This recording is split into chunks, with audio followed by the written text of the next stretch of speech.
everybody.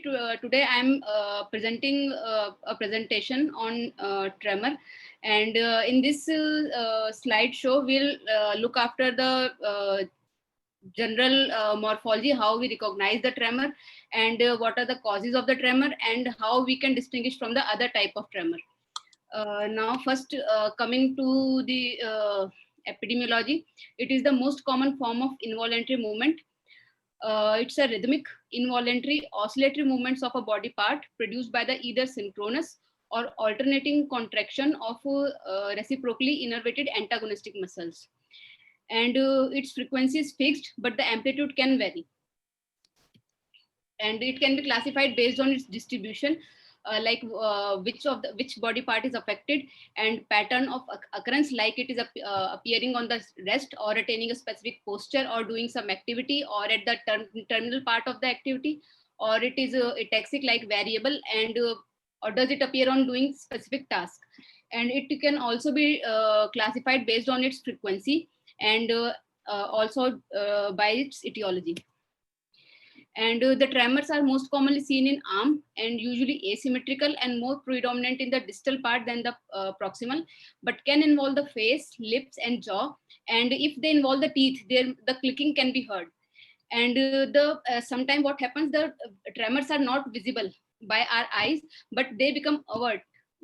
If we move the limbs, and like supination, pronation, or doing flexion extension movement, or at the ankle movements, it can precipitate the leg tremor. And the pathophysiology, it is a complex, but I'll give just outline of that. Like, it is due to the burst of the alpha motor neuron, and there is a synchrony in the antagonistic and the agonist muscle. And if there is disturbance in this synchrony, and so there will be inadequately strength and timing of the contraction of these opposite group of muscles, and which produces the tremor. And basically, it is the ventral intermediate nucleus, which is a key nucleus. It is a sensory in character, and as well as interfere the motor activity also. And the tremor, that's why as it is that much important, the lesion of this can abolish the tremor. And as I earlier said, synchronous burst also occur in the sensory motor cortex, and it is important for the tremor generation.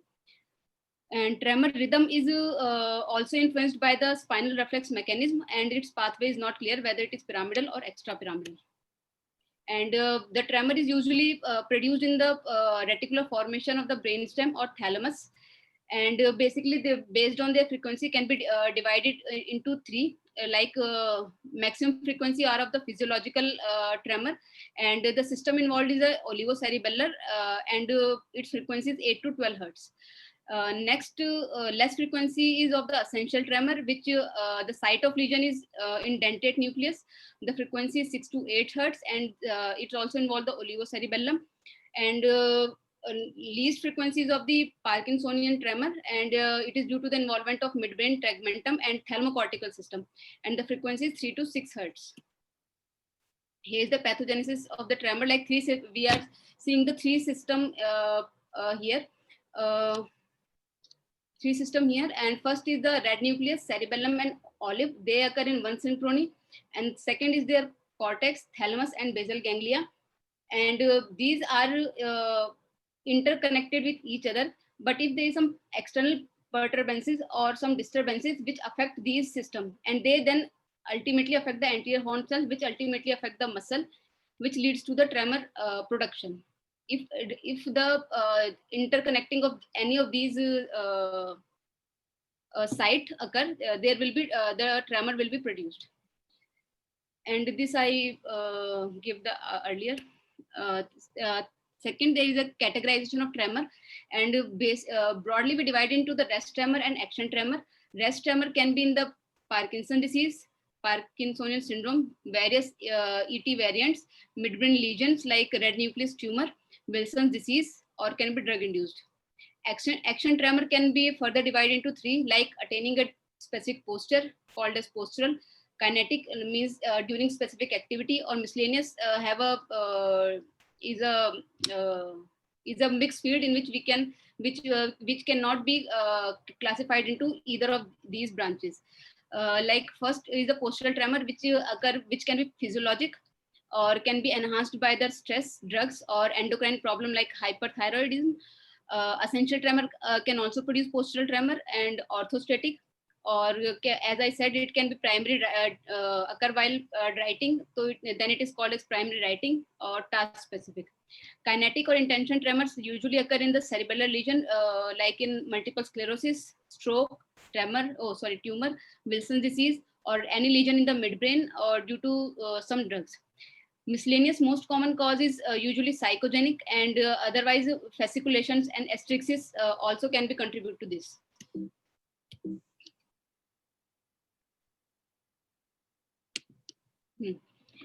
First, we are going to the rest tremor. It is mostly seen in the Parkinson disease and other Parkinsonian syndrome like multiple system atrophy, progressive supranuclear palsy, CB corticobasal syndrome, and diffuse Lewy body disease, and other heredodegenerative disease like Huntington's disease.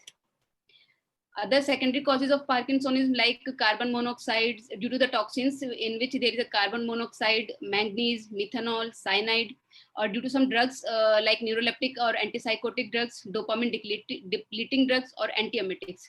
Some infections like Creutzfeldt-Jakob disease or SSP, also called as subacute sclerosing panencephalitis, also produce rest tremor. In some metabolic disorder like hypothyroidism and mitochondrial cytopathies also produce this rest tremor. And if there is a vascular event involving the thalamus or specific site, as I explained in the midbrain or rubral, can also produce these things, these type of tremor. And also there is a psychogenic tremor can also be faked to the rest tremor. And Parkinsonian tremor, which is the most common cause of rest tremor, usually causes 60 to 70% of rest tremor. And as I earlier said, it is 3 to 7 hertz, and amplitude is moderate, and it can involve both hand, feet, jaw, or tongue. And when involved different part of the body, it causes different type of movement. Like in the forearm, it produces flexion, extension of the hand, adduction, abduction of the finger, or pronation, supination of the arm. And sometimes produce flexion, extension of the finger, or abduction or adduction of the thumb. That classically produce pill rolling tremor. Then there is in foot, there is a flexion, extension. In lips and jaw, opening and closing tremor. On tongue, it is in and out movement of the tongue, and eyes flutters when closed.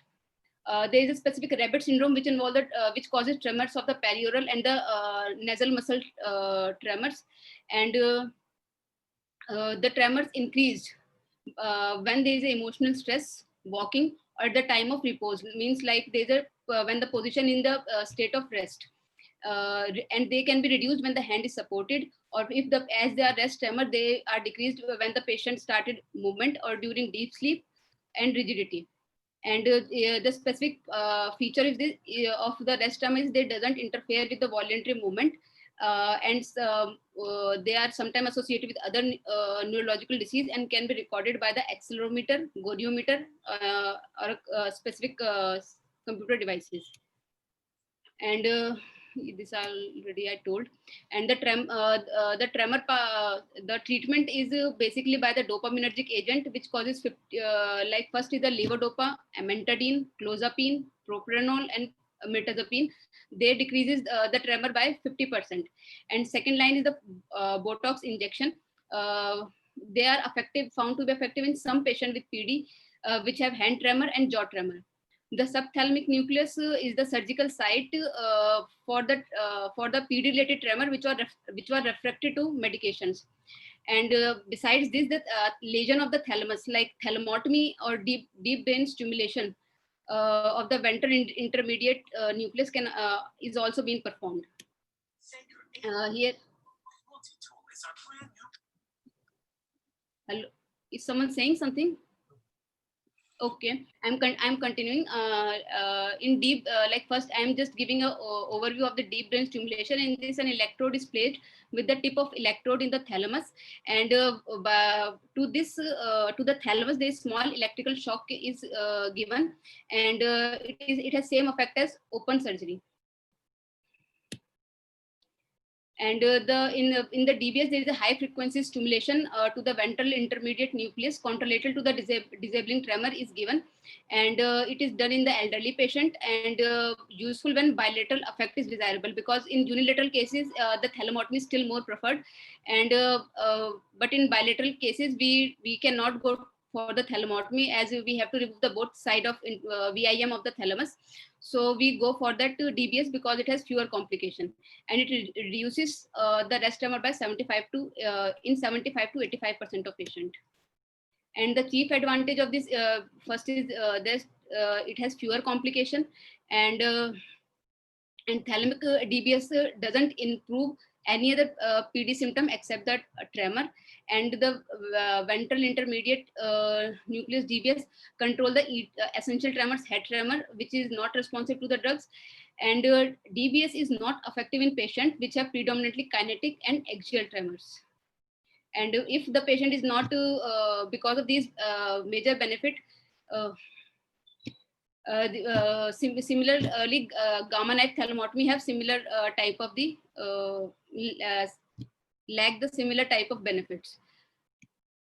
Other type of rest tremor are cerebellar rest tremor, which are due to the striatonigral lesion, and hereditary chin tremor, dystonic disorders with the tremor, which causes the spasmodic torticollis, and it also produces jittering of the newborn patient.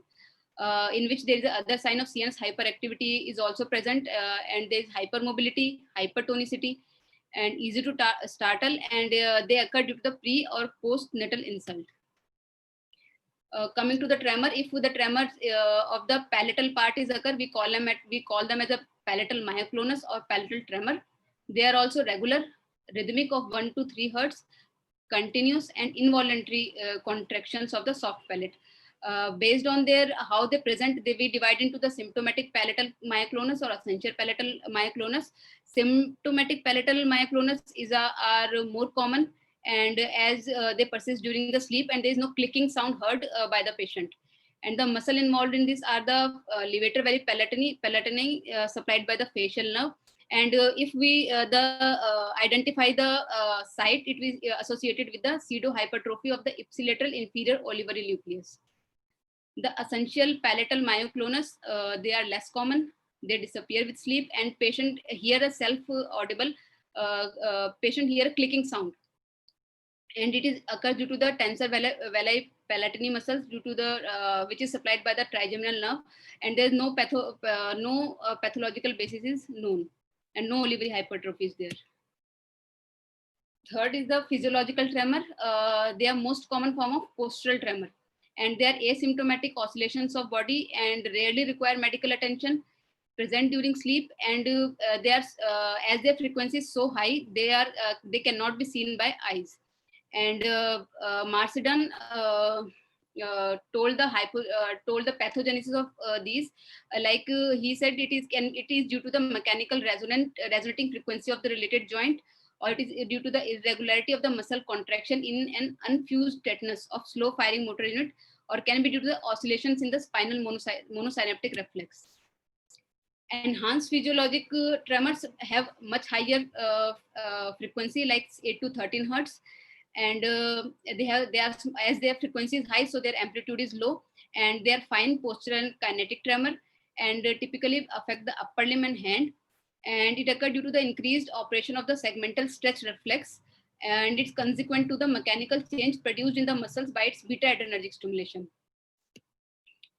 And physiologic tremor are aggravated by the emotional variable emotions like anxiety, stress, and exercise, fatigue, and various drugs like beta agonist, as their basis is due to the beta agonism. So they are aggravated by the beta agonist, dopaminergic agent, valproic acid, carbamazepine, verapamil, epinephrine, and psychiatric drugs, and stimulant like coffee and tea.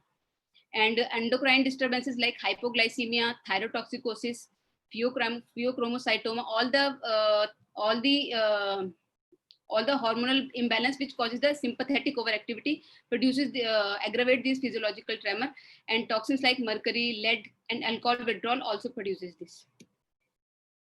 Then it is essential tremor. Its prevalence is 0.9% and it increases by the age, and by more than 65 years it is 4.6%. And more occurrence is more in male as compared to female. And as we reach by the age group of 95 year, it is about 20% occurrences there. And it is bimodal presentation. Either it appears in the childhood or the late life, and usually start with the unilateral and then become bilateral, and start usually from arm, then to progress to the head after several years. And it also progress to the voice, tongue, leg, and trunk. And etiology is unknown, and pattern can be kinetic or postural, or during the specific action. And they are low frequency and higher amplitude than the physiologic tremor. They can be hereditary or sporadic, and hereditary cases are present with the autosomal dominant inheritance. The locus of these genes of this essential tremor is identified as ETM1, that is on the chromosome 3. Let's don't get into the genetic part. And the lingo1 gene is associated with the younger onset. And let's move on. Essential tremor, they have frequency of 4 to 12 hertz, and it is inversely related to the amplitude. And the amplitude increases and the frequency decreases by age. And that movement is the adduction type of movement of the fingers, and flexion extension movement of the hands. And on the head it is no kind of tremor, in contrast to the Parkinsonian tremor, in which there is a yes type of movement. In essential tremor there is a no type of movement. And it involves the voice and jaw, but these are the and lower limbs are rarely affected. And there is a Froment sign, in which there is a tremor and cogwheeling increase due to the voluntary activity in the opposite limb of the in the opposite limb. Like if we ask the patient to move the opposite side of the body, the tremor and the cogwheeling will be increased on the part we are checking. And it also increased by the cold, exercise, emotion, and sympathetic stimulation. And usually no neurological sign except the few cerebellar features like ataxia, mild ataxia, and cognitive impairment can be seen. And in contrast to the Parkinsonian tremor, in which there is no functional impairment is there, the patient in this are disabled. The diagnostic criteria for essential tremor is by the consensus statement of the Movement Disorder Society on the tremor is they are bilateral, largely symmetrical, postural or kinetic tremors in the hands and forearm that are visible and persistent.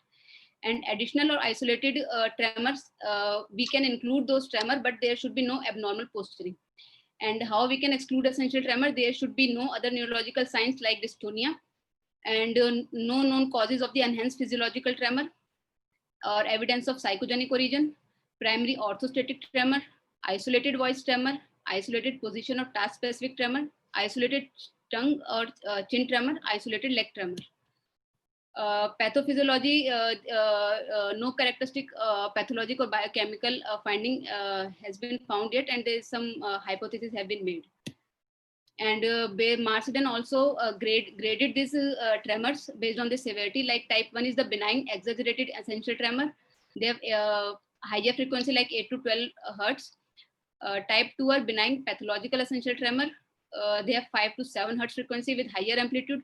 Type 3 severe pathological essential tremor with lesser frequency, and they are frequently spasmodic and not responsive to therapy. Type 4 is symptomatic essential tremor associated with other neurological conditions.